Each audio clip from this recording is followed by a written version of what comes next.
Isa lang talaga nila tinawag pa.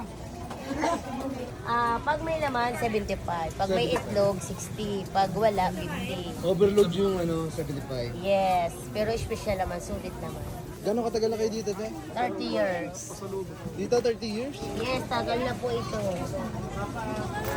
Sila ang original talaga. Oo, mahaba na, tagal na. Dito na nagkasawa ng mga tindera. Talaga?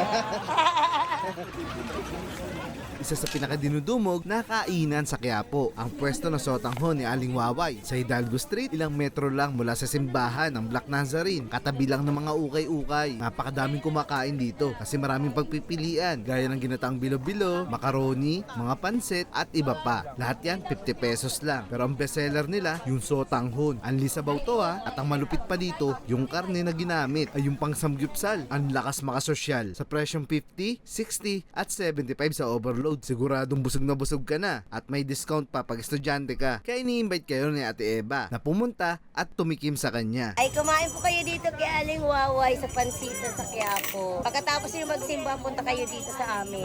Bawas kasalanan.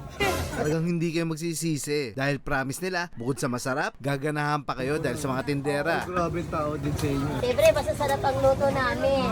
Pati tindera ang gaganda.